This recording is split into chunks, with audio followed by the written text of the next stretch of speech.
Hello everybody and welcome back to the Grid Watchers podcast. This is episode number 23 and we're back for another season of Formula 1 for 2018. We're really up in our podcasting this year and we're going to try and push it as much as we can. We're putting the podcast on iTunes, so if you're on Apple devices you can go check it out there, and also be on SoundCloud and some other bits and bobs as well. So hopefully if you want to download it and listen to it on the go, you can. Of course it will be on YouTube as usual. This evening's podcast will include the new F1 cars and their new colours, some bits about testing, the F1 community on Twitter and all the arguing and all the bargy about there. We've got the 2018 game, we hope the hopes for that game, that Codemasters can really bring out a new game for us, and some other bits and bobs related to the world of F1. So hopefully you enjoy the podcast and I'll see you later. Hello everybody and welcome back to another season of the Grid Watchers podcast. This is episode number 23 of this little podcast series, and today, for the first time in 2018, I am joined by Ashley Richardson, Causa LFC, and Hello. Rickson. How are you all doing on this fine... I'm back! Yes, you are back, yeah. Yeah, remember who Rickson He's is? back. Well, the last time we saw Rickson was Canada, so it's been a little while since we've heard your voice, Rickson. I'm here to hashtag bless the... No, we've already ruined the podcast. That's his first sentence. God's sake. Great. If you want us to Some of not these bring things Rickson have back to for be the done. next episode, then please do like this video. Brilliant.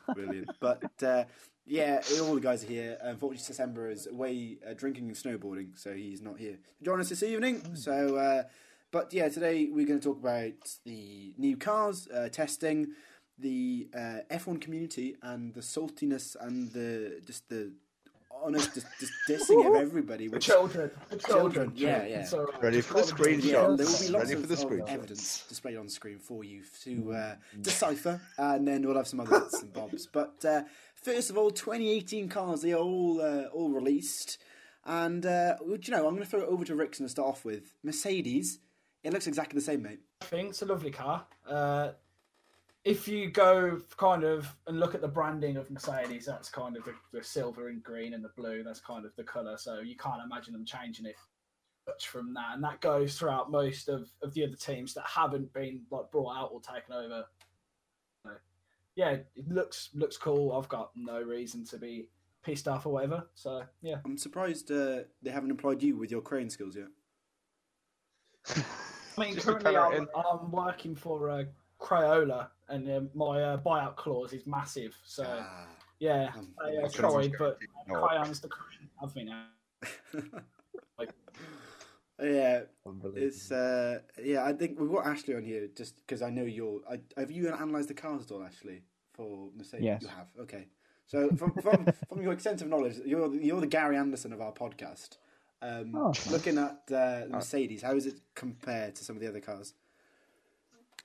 I mean, the barge boards are still incredibly aerodynamically complex. I mean, how they can get it all in one consistent flow with all the chops and changes and edges going on is incredible. I mean, I haven't got an aero degree or anything like that, but the level of detail is still quite something.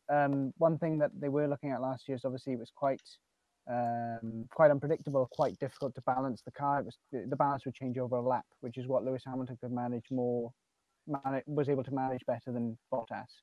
So they were looking at possibly increasing the rake to try and have a similar setup to other people, and that would make it less sensitive to different bits over the lap. But it doesn't look like much has changed. They really have worked out really just ironing out kinks. They've repackaged the side pods a bit better, just like everyone, a bit more of an undercut on there. Barge boards are a bit more complex, and obviously the shark fin and T-wing have gone. So the main T-wing, the mini ones are still there, and it's not much more rake, nothing impressive anyway. They're still going down that different design philosophy, and it really is just an evolution of last year's cars. From most of the teams, it's interesting how little development has actually gone on. But of course, they've gone more into drivability and making a car better for many tracks, whereas on some tracks they fell down last year, and Hamilton was able to drive around it, but Bottas wasn't. So it's really about getting a more manageable car in that respect. And they seem to have, the confidence from Toto and some of the other people they've spoken to, they seem to have really got somewhere with it. So we'll see how that pans out. Yeah, I think Mercedes is basically just trying to make sure they can do well at places where they didn't do well last year. And like you said, can get out the little dents they've got in that Mercedes, and I'm sure there will be a force to be reckoned with this year in 2018. And on to the Ferrari. I'm going to be honest, I'm not a fan. I much prefer... Well, I think there's not enough white on it. It reminds me of the 07 Ferrari. I'm not really much of a fan. But the 07 Ferrari looked good because the cars in general looked amazingly good. I don't think the cars now look as good as the 2007 cars did. So, I mean, the livery looks the same, but the cars don't look as good. It's just a red car with a bit of white.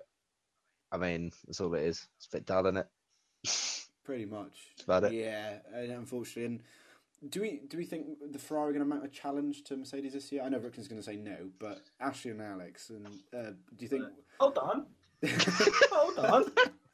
Well, you don't really want them to, do you? As much as I don't want them to, for the sake of an entertaining season, why not? Why not? Yeah, sure, they can. But any real pace until qualifying for the first round. Really, testing never really shows us anything. No, Even testing has never shown anything, is it? Recently, it's just shown that cars can do laps around a track. That's it, Yeah. It's not really one for knowing pace, but yeah, like I said, for the sake of the season, I'd like to see Ferrari challenge Mercedes. Why not? Yeah, I think we're all agreed on that. Well, I think so. I mean, we just want to see some good racing, but not that they'll be able to follow each other at all. But that's fine. Yeah. Well, it was a good end to last season, wasn't it? With Red Bull getting in there and winning a couple of races. Now they seem to be looking a little bit more on the pace in testing now, so it could potentially be a 3-horse race. I mean, the issue with that is, I think, Ashley, you tweeted about it the other day, Christian Horner, he already looks disappointed with the Renault engine. And I'm really not looking, as a Red Bull fan, I'm really sort of worried about this season. Yeah, it's not looking good. Renault Christian Horner's not pulling any punches. He said that Renault have told him that he'll have exactly the same performance as Abu Dhabi, for at least the first third of the season. They're focusing on reliability, which has been strange, because they've been down on power since 2014. The 2015 engine was arguably worse. 2016 was more reliable than 2015 with a bit more power. 2017 really didn't go anywhere because they tried a 2017 ERS system and then that didn't work. So every Renault team used a 2016 ERS system for the whole of the 2017 season. And now they're like, we need reliability. It's like, well, if Mercedes and Ferrari are doing both and still producing 100, 200 more horsepower than you, what are you doing? So Christian Horner's interview, he was pretty downbeat. He was like, yeah, it's been positive, but I mean, that's it. The car ran. We're not really, from what we can see already, we're not going to be gaining anything this year. Obviously, their chassis will be better this year because Newey's been on it all winter, and whereas he wasn't last winter. But in terms of actual performance, they're going to be lagging behind, and so it'll be a mix then between McLaren and Red Bull who will take that third spot, but there'll still be a huge gap, if not bigger, to Ferrari and Mercedes. And the only time this year you're going to see a Red Bull or a McLaren take a podium or a win is when one of them in that team, drops the ball. Yeah, it is unfortunate for Red Bull, and yeah, it is, as a Red Bull fan, it's really frustrating, especially with the livery as well. It is almost, I think exactly the same. It's just, they've done it again. They brought out a sort of camouflage livery I did a couple of years ago, and it was so much better, but they've just taken it away, and it's the same with the Toro Rosso. Their livery is almost exactly the same as same as the year before. Red Bull, I don't know. They need to bring in someone else. Rickson, do you want to work for Red Bull and redesign their livery, please? If I could just weigh in here, from kind of the work that I do on Twitter and for my real job as well, you learn that you can't override certain brands and how they. So when you see the Red Bull logo and the Red Bull colours, you automatically know straight away that is Red Bull. That's why that goes with Ferrari as well. When you see red, you think of those guys. And as you see silver, you think of Mercedes. It's very difficult to change those liveries, and that's why their sponsors give them more freedom, which isn't going to happen because that's where they get all their money from. We aren't going to see a change in what the cars look like for a long time yet. So, I mean, people on Twitter are ranting and raving about they all look the same, and the reason for that is because they have to look like that to make money. So, no way out of it. But I do think it's odd how Red Bull went for that camo, and I didn't even use it because last year or whenever they used that black and white camo, they actually ran that in testing. 2015, I think that was. Yep. Ran that, but this blue kind of digital camo, they didn't even do it, which I thought was really weird. Yeah, one day. I mean, what was the point? It was very strange. Very strange. Yeah, not really sure what they're doing with that, but yeah, we won't see it. Unfortunately, we'll see the standard matte Red Bull. It does look very nice, but I think I wanted something a little bit different from Red Bull. But Corsa, McLaren, I honestly really like the McLaren orange and blue livery. Yeah, when I saw it first, I was a bit unsure. I didn't know whether I liked it or not. Because I liked last year's car quite a lot with the black, but obviously now the Honda's gone, so they don't need it. And then I saw the orange and blue. I was like, I don't know. And then I saw it go around the track, and it looks so good. Really does. It looks so nice. So I'm happy that they've gone for something a little bit different, but very similar.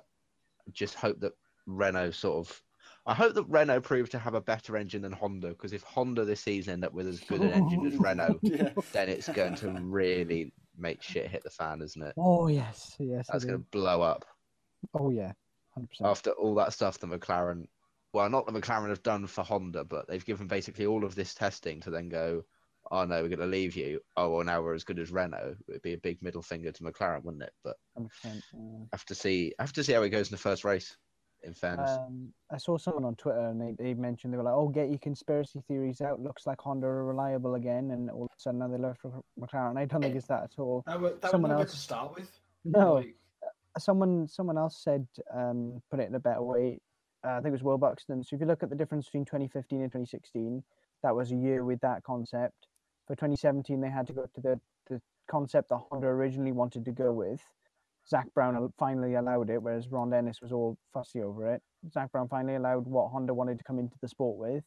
Then, of course, that was their first year with that, whereas everyone else's first year was 2014. And this year is likely to be the same jump they made from 2015 to 2016, well, should be made from 2017 to 2018. So if you look at the number of laps Toro Rosso did, it was roughly similar to the number of laps McLaren did in 2016 preseason testing. So they will make big drivability improvements and big performance enhancements, but the only way they will catch up with Renault is if Renault have literally stood still over the last couple of months, which it looks to be from what Christian Horner is saying they have. So if they are anywhere near Renault in terms of pace and reliability, it is going to be absolutely hilarious. And it's the Alonso effect. They can't surely have sat still though. They can't surely have done nothing. I don't know. It's Cyril Abiteboul. He was the head of Renault engine program before they came into the sport in terms of for 2014 the 2014 hybrid units as that came in. That was dismal. Then he went to Caterham to run Caterham as I think it was halfway through the season, and yet drove them into the ground. And then then he went back to the engine program. And then when Renault did all their restructuring, they got Frederick Vasseur in. And Frederick Vasseur had took one look at Cyril Abiteboul, who wouldn't let Vasseur run the team, and was like, right, I'm off. Cheers, I'm going to Sauber, because he just couldn't work under Abiteboul. And then, of course, there was all that palaver last year with Toro Rosso, who clearly got given dud engines after Renault took their driver as well. And it was like, what are you playing at, pal? And public display from Abiteboul shoving his finger in Helmut Marko's chest. It's like, oh, wow, what a character. Like, I don't know if you saw Christian Horner's Grill the Grid over Christmas, and he's like, he introduced himself. He's like, I'm Christian. He says, I am Cyril Irritable. Oh, sorry, no, I'm Christian Horner. Yeah, it's all right. Everyone thinks he was drunk in that, to be honest with you, but it was fantastic. But he's a strange bloke, and I don't have any faith in him at all. And apparently, the rumours are when Vasseur said, right, I'm off from Renault, Hülkenberg tried to leave as well, because Mercedes came calling for him, and Abiteboul wouldn't let Hülkenberg leave. So it's like, oh my days. Interesting. Hülkenberg missing out again. But no, with Abiteboul at the helm, Renault won't be doing anything good. Put it that way. Unfortunately. I thought you were going to come in with something caused then. You sounded like you were coming in with something there, but yeah, I think like you said, Ash, I think Renault are going to be not going to get in here with him at the helm, unfortunately. But you never know. F1's a funny sport, and something else could happen. But who we got next? Toro Rosso, we've spoken about already. Well, Renault, as we're on the topic, I don't like it. I really don't like the yellow they put on that car. I think it's like fucking some sort of neon rave party yellow, and yeah, I really don't like it. I actually really like it, but we'll move on.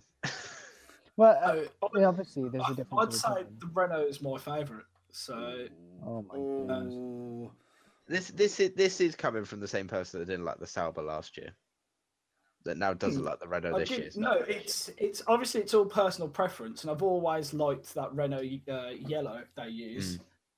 I think it's a perfect mix. It looks different. I think that's what's drawn me to it more than anything. And that's similar to this year's Sauber as well. That Sauber looks nice. It's a pretty big change from last year, which is always good. They've stuck within kind of how far they can take it, and etc. Quite earlier, but yeah, Renault is one of my favourites. Defo. I just wanted to touch on Toro Rosso because obviously we moved on from them, but just a second, they've lost. So James Key, however you pronounce it, he was obviously famed for getting Mercedes' idea before Mercedes had it. Interestingly, for the front suspension last year, but he left over the winter, so Toro Rosso were left without a head of aero over the winter, which is why the car looks very much the same. If anything, just a new nose than last year. They've got sort of the most standard side pods and things. But then touching on Renault as well, they've got sort of the same issue that the side pods really aren't anywhere near as sculpted as any of the other teams. Even Sauber have more aggressive side pods at the front than Renault. Not towards the rear, but there are some good designs out there, and Renault look to have not really stepped up again, which is why Hülkenberg came out, I think it was a couple of days ago, and said we're going to need a few more years to get to where we want to be. And it's like, okay, another couple of years. There's enough money going in. But yeah, it's a poor design. Nice livery. I mean, it's interesting, something different. But yeah, I don't think that car will be a big performer this season.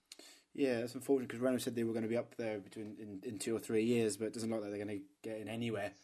Unfortunately, for them. On to Sauber, we just spoke about quickly. It's a very nice looking car. The red and white, I think, is fantastic, and it's great to see Alfa back in the sport after many years being out of the sport. But the Haas, I quite like it. The white and the sort of grey red works. It's slightly different to the previous year, but I'm not a massive fan, but it's better than some of the other cars. The Haas, I don't know. Yeah, it looks exactly the same as it did for me, anyway. Yeah, it's just it came out, and I went, "It's the Haas." A bit like Williams. I completely forgot about Williams. I look exactly the same as well. The first 2 cars that came out looked like the 2016 car with a halo, 2017 car with a halo. Sorry. So it's a bit of a okay. This is a great start to the week. I mean, Gary Anderson did a Facebook Live, and I love it when anyone interviews Gary Anderson. It's just sit there and just dribble. It's amazing. He's fantastic. But he talked about the Haas. They haven't really moved anywhere. I mean, there's some interesting bargeboard stuff, which is very Ferrari from last year. But other than that, it's very, very simple. Obviously, we're tucked in a bit more at the back. Other than that, again, the livery is very simple. The car looks pretty simple as well. And then you touched on the Williams there. I think we'll move on to that in a minute. But yeah, the Haas, again, they don't really look like they're going to be moving anywhere this season, which is a shame, because everyone wants to see a privateer team succeed. But I don't know why. They made big strides for the 2016 to 2017. 2017 to 2018 doesn't look like the car's developed enough. But of course, we're not in the first race yet, are we? Yeah, I think we will have to wait and see until the first race where we can really see where everybody is at. Annoyingly, testing is all over the place with everyone running different setups and different, their own plans. So we'll have to wait and see. Really, Williams we've already touched upon being almost identical to the year before. And have you noticed the front? If you look at from front view, the Williams and Sauber look very, very similar. Yeah, there is some similarity there. But the Sauber has much better side pods. The side pods on the Sauber are quite something. The inlets for the front of those, they're really good design. It's quite innovative. But the Williams, yeah, I mean, very little has gone on. The side pods are very much unchanged. The barge boards are a little bit different, so they've got a little bit of aero stuff there.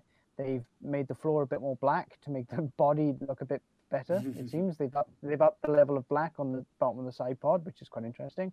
And to be honest with you, I was expecting a lot more from Paddy Lowe. Yeah. I think we all were, weren't we? I think it's like, is that it? Considering last year was basically a write-off because of the design philosophy of Pat Simmons.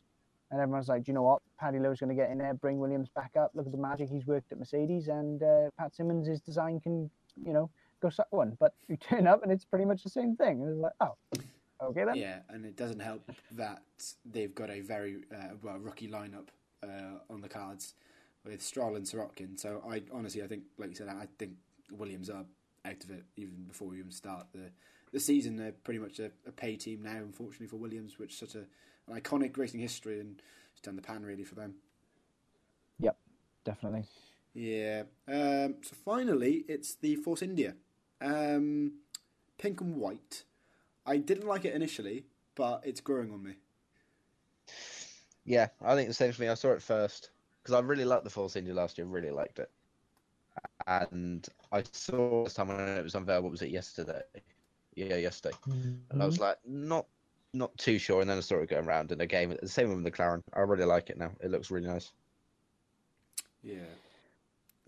I think now that we've seen the pink, for me, it's just a Force India now. Now that we're past the whole stage of, oh my god, it's a pink. I think most people now are just like, it's like another car now. Yeah, people last year were crying out for possibly some more pink. They were like, why put it such a faded pink? Make it something vibrant, something like wow, other than just it's pink. And that's what they've done this year. They've really upped the pink, and there's talk of the name being changed before the Australian Grand Prix. Oh, really? They were talking about having the name changed, and I thought it'd be done before testing. But I'm pretty sure I heard it was Force F1. That was it. Yeah, same. Oh yeah, I do remember this. Something along those lines. And if it is, that is a fucking sick name for a team. Force F1. What's F1? That sounds dangerous. Sounds like some sort of sexual tie. Yeah, I was going to say force it in F1. There's one that's actually a pub in Portsmouth. The Force It In. Oh wow! Alex's favourite player. Yeah. Force It In. Beautiful. But I think that sort of rounds off for the cars. I think the meaty topic that I'm sure everybody will want to talk about, and I will put a timestamp on everything as well. The F1 community and in all its glory. Jeez, a toxic place. The F1 community is a great place to be. Do we want to talk about the new drivers before we move on? Because there's a couple of. Well, I wanted to do like a prequel to the Australia Grand Prix. Just before we start. Sorry, just about ignore me. Yeah, so I wanted this juicy topic to come in, and it just seems I wouldn't call it a community. I'd just call it a fucking war zone. It's awful. I don't even. I think I don't even where even to start. I think. Has anyone got a specific place they want to start with? Children. Children. Oh no, that's not good. That's not... Is that where you normally start? Hang on. Oops. I meant FBI watching now. You're safe, bro. I think it's just a lot of the guys on here. They don't think before they post something. They sort of just vent it straight away. They have a good crack at anyone that's going on, and then a couple of minutes later, the mood's completely changed, and you're like, okay. But I think that's quite strange because you often see something, you just scroll past it, like, for fuck's sake. I've seen. Some interesting ones without mentioning any names, but there we go. No, we will mention names here, actually. It doesn't matter. Oh, we will mention names. Let me see. I mean, the rise of these people seem to be... ESR is quite a funny one for me. Oh, God.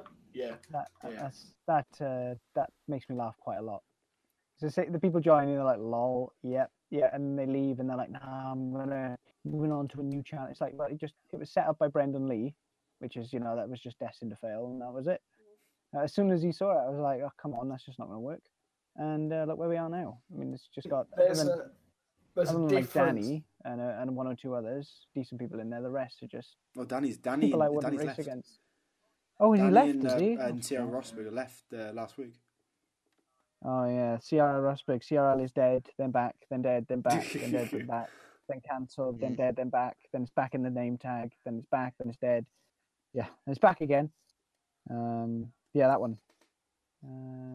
But yeah, I don't understand. With teams in general, there's a big difference between a team and a clan.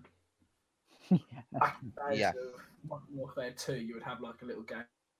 Oh yeah. I think, especially on Twitter now, with like a 15-year-old kid sets up calls it a team, where actually they just race and change their clan tags. Yeah.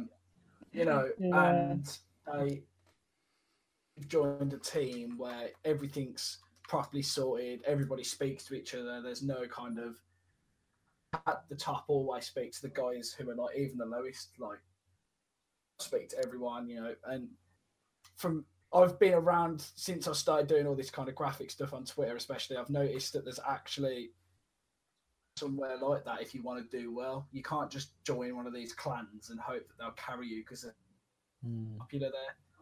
You've got to kind of make your own way up, and just bashing a game like a clan in front of a gamer tag on Xbox actually means nothing.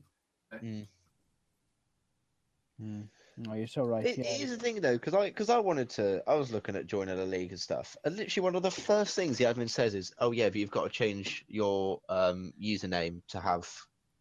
I can't remember what it was. I think it was like IVL or something in front of it, and that was literally one of the first things he says. It's like, no, when I want to, I might change it. It's not for you to decide that. And it's like, oh no, but you have to. No, I'm all right. No, why do I have to change it? Again, so it seems like that is part of branding, though, isn't it? Thing that I'm racing. Yeah, but that's different. It's like when a race driver drives for Mercedes, he has to wear a Mercedes suit. He's not going to go, no, I'm going to wear my old McLaren suit while I'm in the Mercedes car. Can I? There's a big difference between Lewis Hamilton wearing Mercedes overall and Mercedes it's the same thing, though, isn't it? Having IVL in my Twitter name.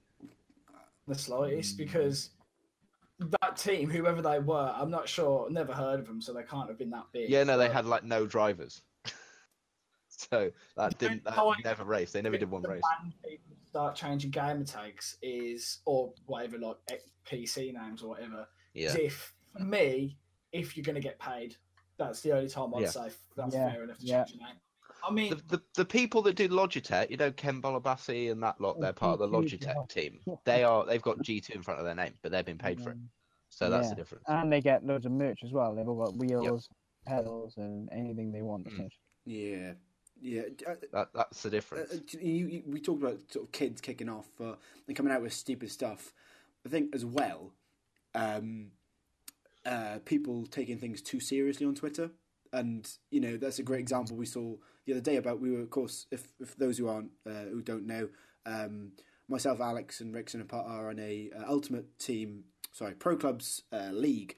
And we are playing a team, and that team has a man called EVR All-Rounder in it. And he decided to take things into his own hands and decided to message me. You'll see the screenshots on the screen now, and he tried to. We just try to calling people out now. Yeah, well, I honestly, I don't care. I don't like the guy. He can't race. No, I quite enjoyed it. Every race I've ever commentated with him being in it, he's bottled it. I don't know why he's even in the esports. So anyway, he tried to compare his life to mine, which has nothing to do with me taking a little joke on FIFA. And he took it way out of proportion. You'll see it on screen. Trying to compare his apprentice life better than my... Well, I didn't even try to explain. But he was an apprentice to an assistant. So he was basically assistant to the bitch. No, a bitch to the assistant. And I was just like... Bitch. Yeah, pretty much. And I honestly, I don't understand why he had to take it to that level where he's trying to compare his life to mine. It was a little joke, and I have no idea what he was on about, and I called him up on it. He didn't respond, so I won the argument really. But I think people sometimes take things too seriously on Twitter as well, And It was just a joke about how, oh yeah, they'll beat us because they don't go outside. Now, any normal person would just scroll past that. Yeah, Just yeah. go, oh, it's a joke. It's quite funny. We'll beat them, and then who's laughing then? How difficult is that? Yeah, or it's really not serious, is it? No one's actually saying that no one goes outside. It's just a joke. Yeah. And sometimes people can say the wrong thing and can take it the wrong way, but some clarification, maybe in a DM or something, and then all right, okay, it was only a joke. That's fine. Often it's just difficult to read sarcasm through text, but if you just approach Twitter with a completely like so what attitude, then it works. But if you approach Twitter like it's your life, then you take things seriously. I think for me that makes Twitter for like in terms of like the F1 guys anyway, because everybody's so young, it's just easy and it's fun to just. I wouldn't say exactly. Yeah. I wouldn't say it's fun. Fun's definitely the wrong word, but because for me that is the case. But it's just they're very easily triggered, and it's very easy to bait a lot of people. So easy. You're the worst. People have started to figure this out. People have started to figure this out. I like to think that I was one of the OG. It's really easy to get people, and once you've got them, that's it. And then eventually, like it all blows over, and like the next day, it's like it never happened. So I don't understand why there's such a kind of people bitching and then saying that they're closing their Twitter account and they're.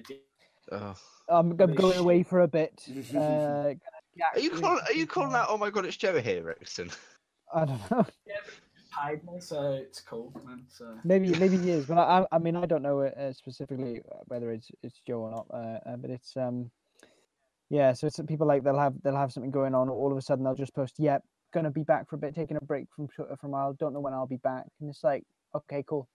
You don't have to say that. Just don't look at your phone for like 3 days, or just mute your notifications. You don't need to go through the whole palaver of it. No one cares. Yeah, it's like, and then they write like a paragraph, and they want some sort of recognition for it. And I just mean, what's the point? Honestly, just. Yeah. Oh my god, I'm back. My break was so good. Who cares? No one gives a shit. Yeah. Honestly, you generally don't see anyone over 18 doing that. So. No. I think over the age of about 12, because actually most of them are 12 years old. All right, it's just they just want people to tweet them, ask them how they are, if they're okay. That's all it is. And Twitter's. I don't want to say that on my fucking timeline. I don't want to say that shit. I don't care. Like depressing twats. I'm not. Yeah, if someone is genuinely upset, you can DM them and talk about it. But when you put a tweet out just expecting people to reply, if they wouldn't post on social media. Exactly. Shit private. Yeah. You don't plaster your. Exactly. This is a question I ask myself when I see these things. It's like, where are your parents? I don't want to know.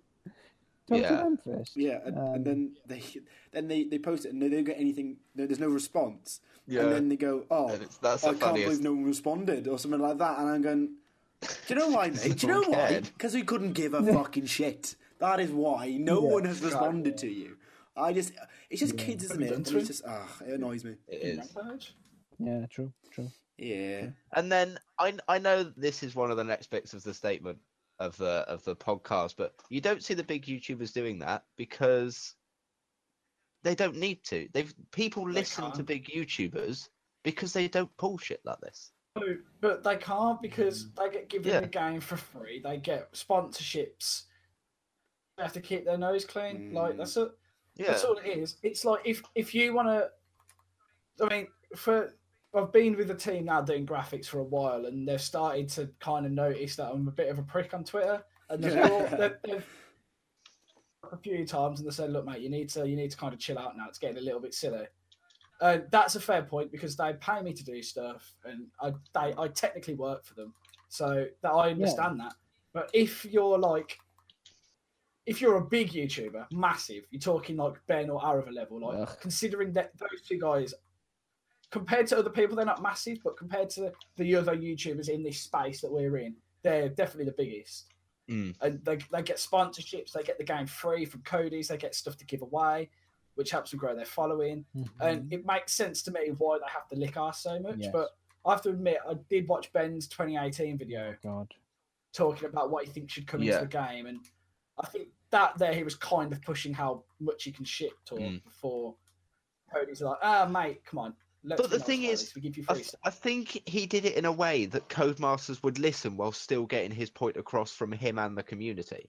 In that, that peer-to-peer doesn't work. It was straight up peer-to-peer doesn't work. We need to change this. And that's essentially how Codemasters got listened, is by people like him listening to people in the community and telling them what they need. Yeah, but it's bullshit. And, what they need to change. We've complained after months and months and months. I've had multiple instances, Ashley has as well, and thousands of people have complained, and they've done nothing. And I think, when Ben then tweets, guys, can you reply with any problems with F1 2017? I go, where have you been for fucking months, mate? Yeah, that had me. Oh god, I was weak. Like, are you for real? Exactly. Like, where have you been?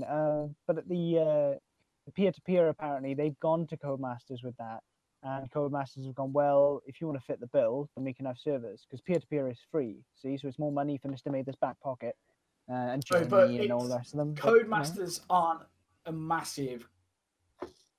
Yeah, they aren't EA. They are a very small team, considering the amount of people that play their game. They're a small team, and they're based in Birmingham as well. They aren't like a big fucking American franchise. Yeah. They're based in Birmingham, a pretty mediocre English city. They're in a pretty.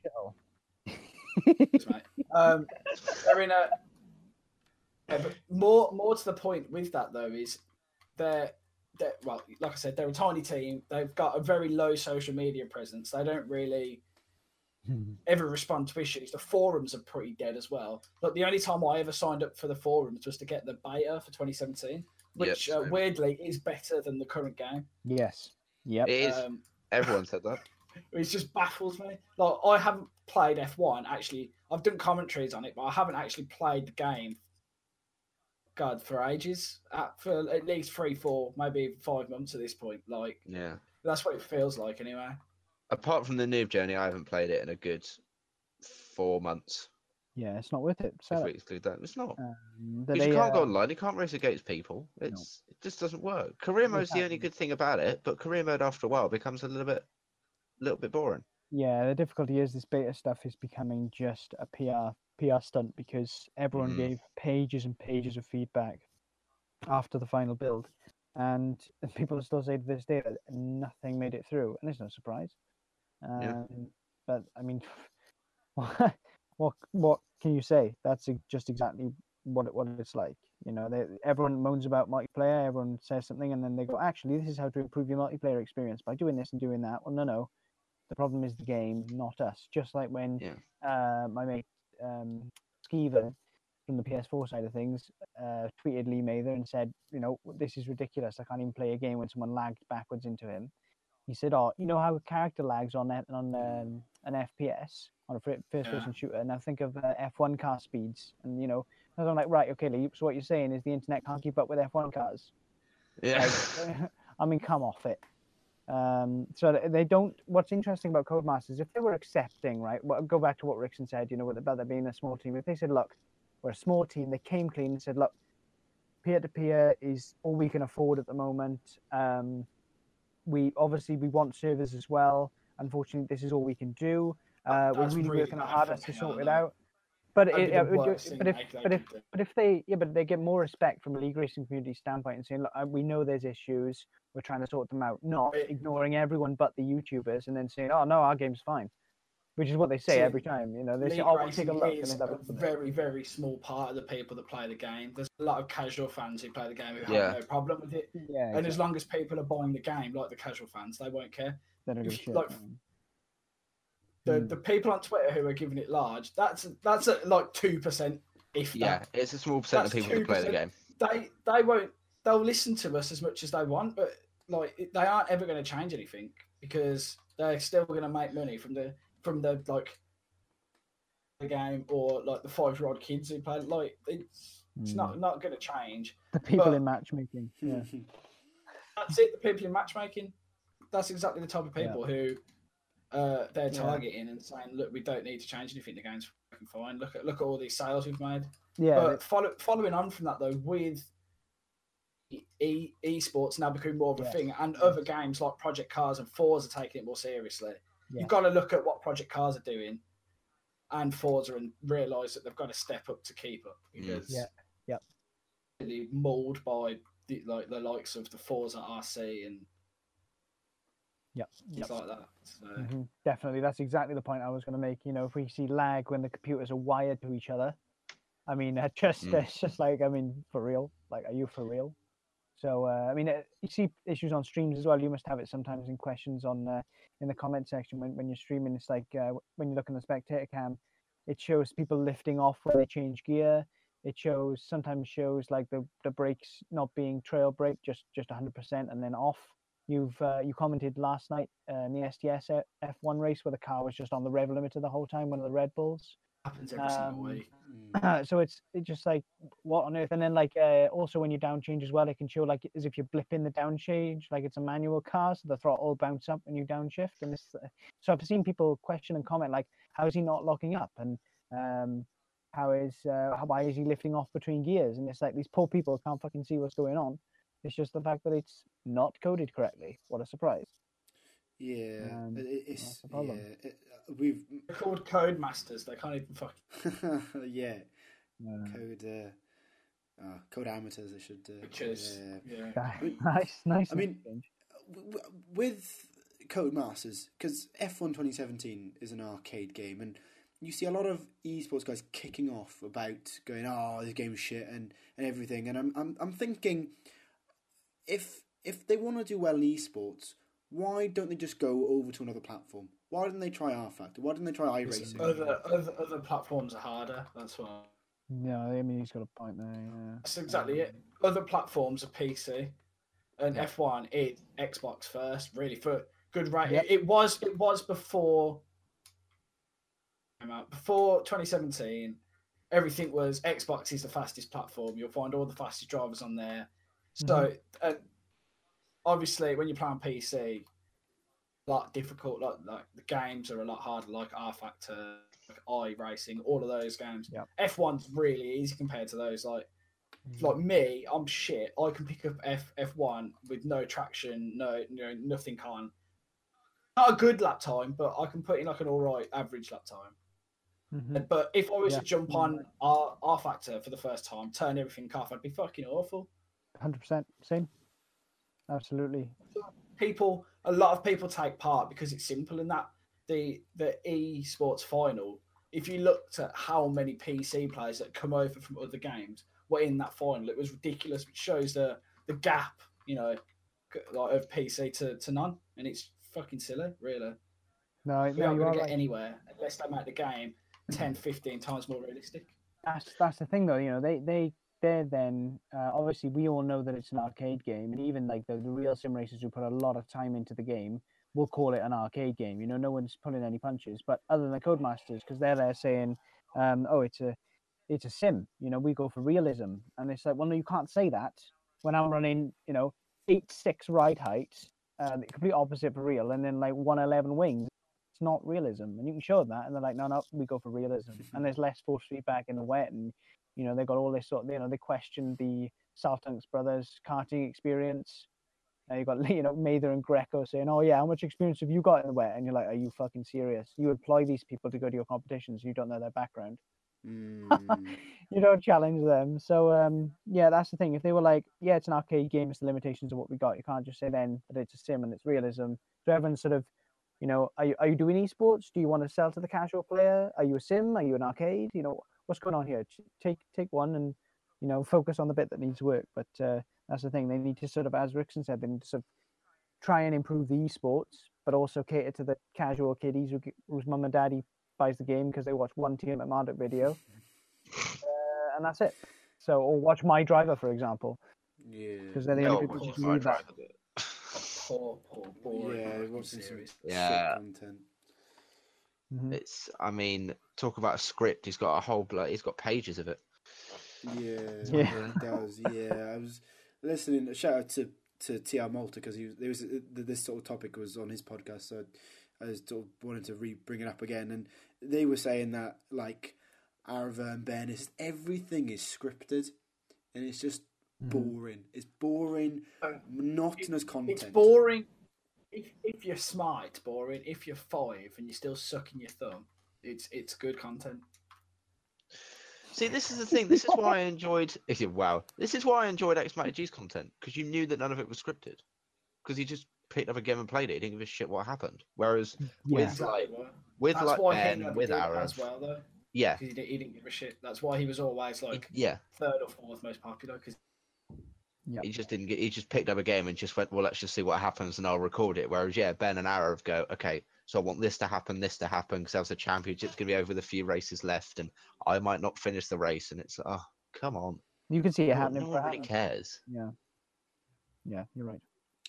Yeah, unfortunately. Oh well.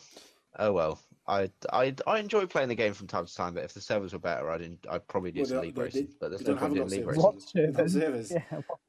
Yeah, I know. Yeah, I think. But then again, you've got other games that are like, well, Fortnite. You know, their budget is less than Codemasters, surely, and they've got servers. banging Free. And it's free. Yeah, you don't make any. Yeah, it shows what you can do. So, although have made previous titles that have gone fucking mega.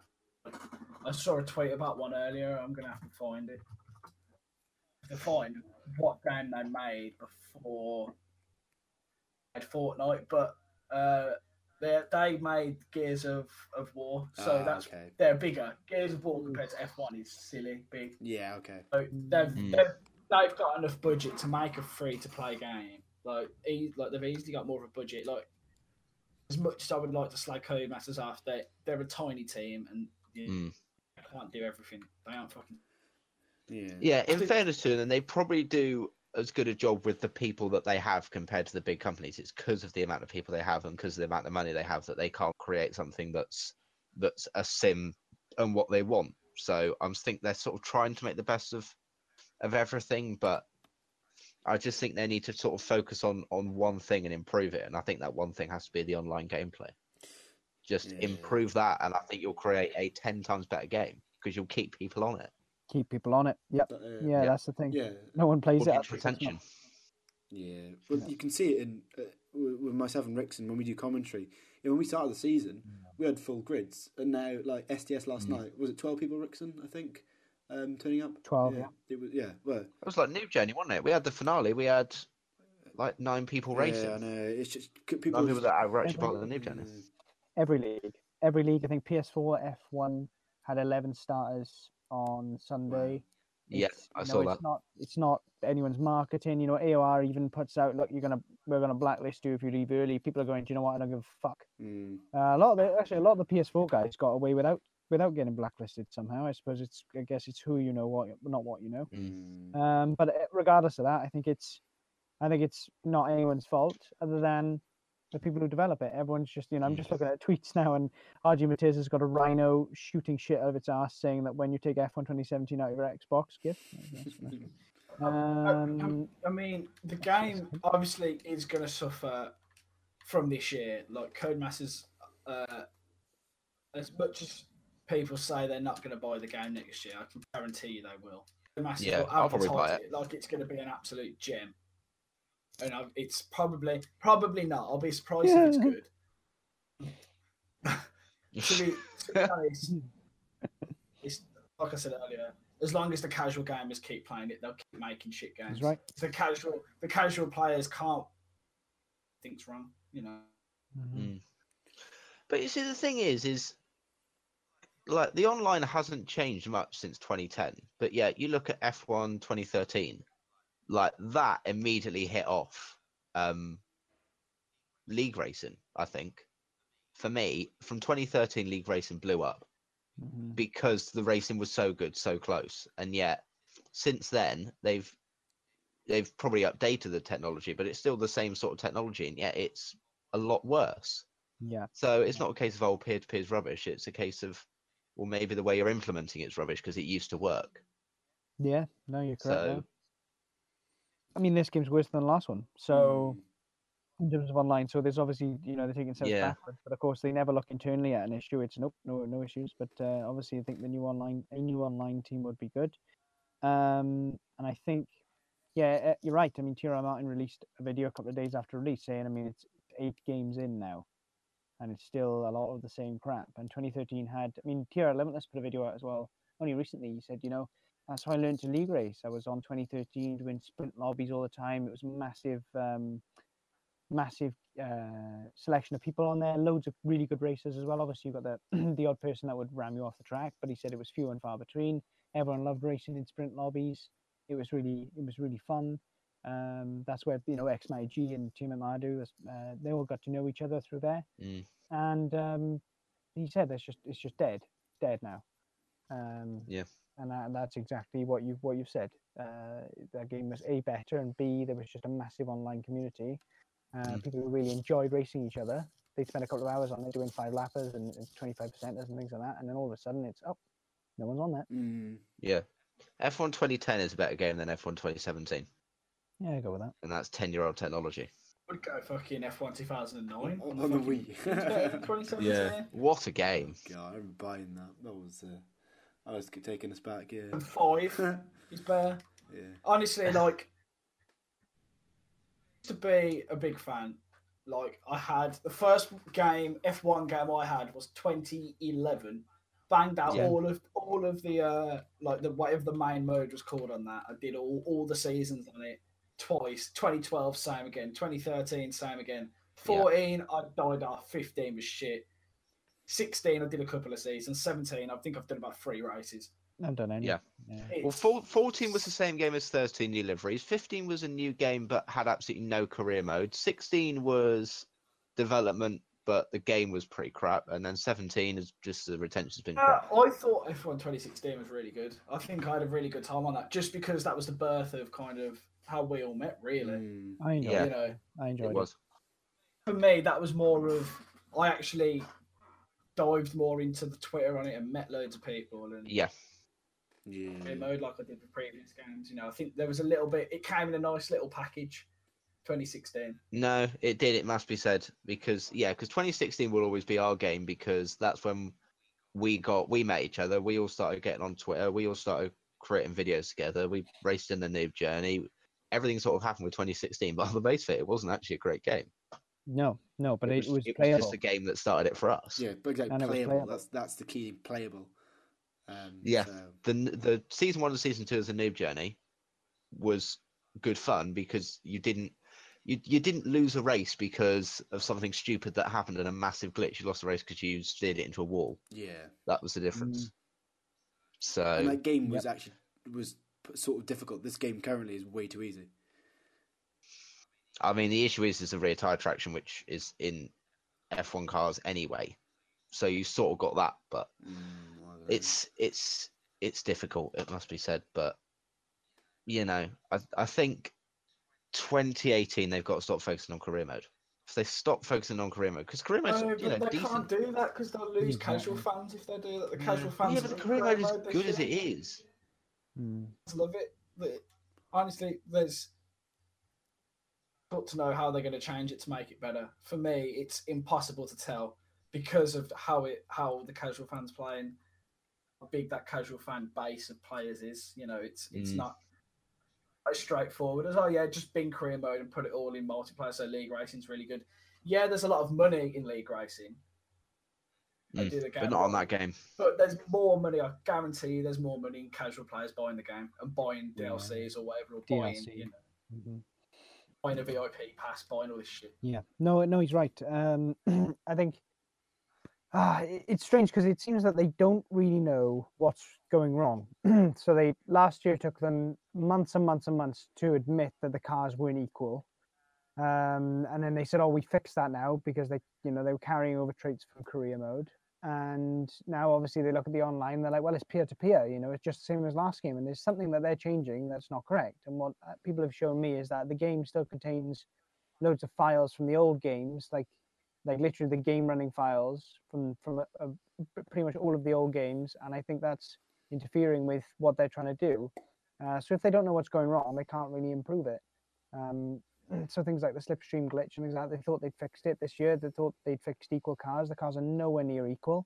I've got someone here, NLR Evo tonight, about ULC. He says, I had mad, strange understeer midway through the race. Just couldn't drive around it. And that's something I experienced. Just the understeer glitch is just phenomenal. So they don't realize what's breaking the game, so they can't fix it because it's just full of junk. Yeah, it is. Yeah, I don't know. We've sort of exhausted the topic now, but hopefully the 2018 game. Yeah. We've sort of drifted from the F1.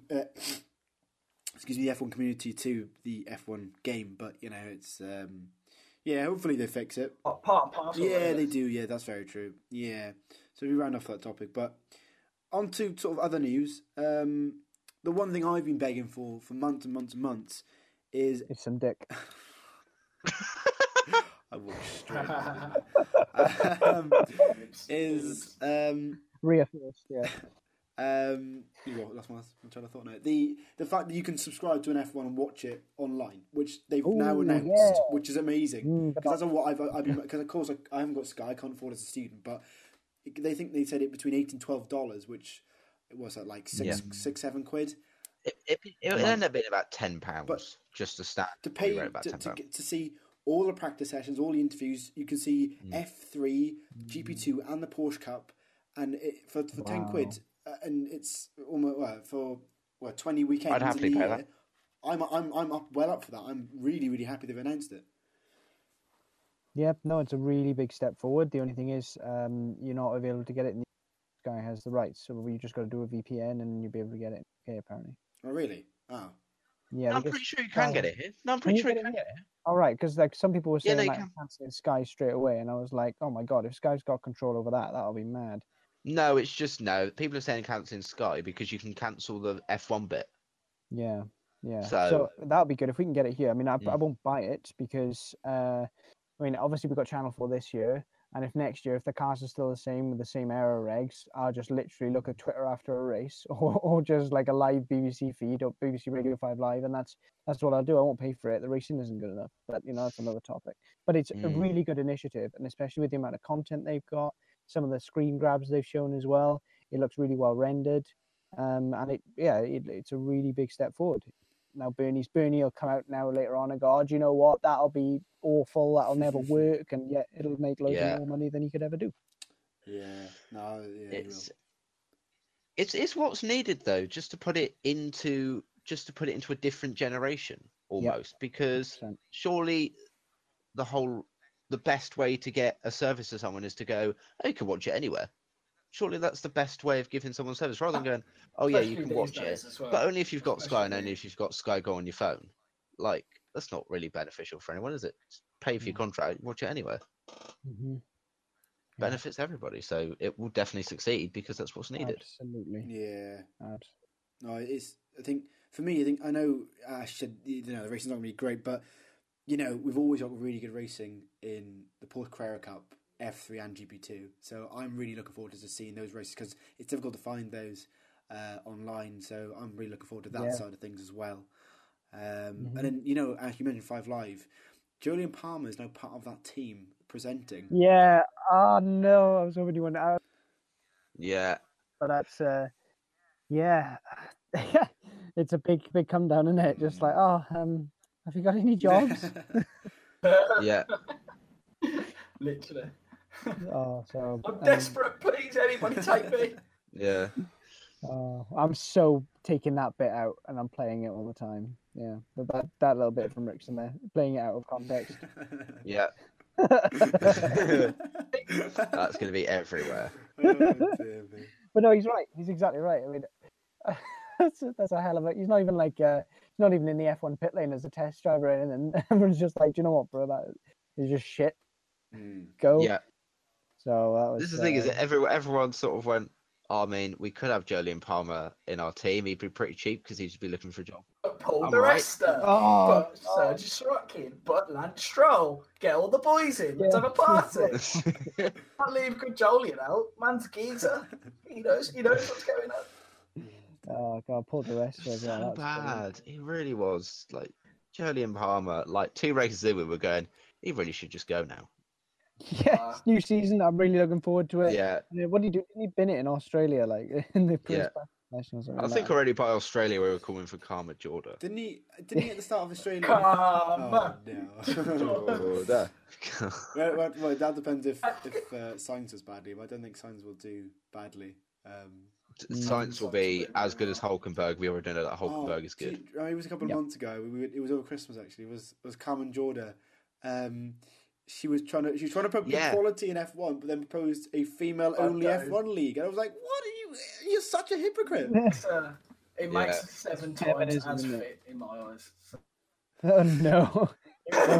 Rickson trying to bag sake. some feminazis on Twitter now. They're like, "Oh my god, I love your views, Rickson." No, they that was pretty funny, and pretty much everyone, even the women on Twitter, the decent ones, are just there like, "Wow, that really, Carmen, really." They were basically going, "Could we have anyone but her representing women in F1?" Yeah, and this was with women saying this. It's like, how bad you have to be at equality for all of the women that you're trying to fight for to go, "We have anyone else? We'll have a bloke. We'll have anyone else." Yeah. Like, it's like what? Oh, it makes no sense. It's ridiculous. True. Yeah. So I think that rounds off for today's podcast, guys. I forgot to mention at the start, we are actually on iTunes now. So if you're on the Apple devices, go check us out on there. Of course, we will be just downloadable link for Android devices as well. And of course, this video, as I was saying it correctly now, apparently, is you can check it out here. So yeah, if you did enjoy, like the video. Subscribe and go check out these guys. Rickson, of course, with all his graphics, Causa with his YouTube, and Ashley with his rants on Twitter. So the links will be below. So go check them all out, and we shall see you in I think 2 weeks ish for the podcast number 24. Good night.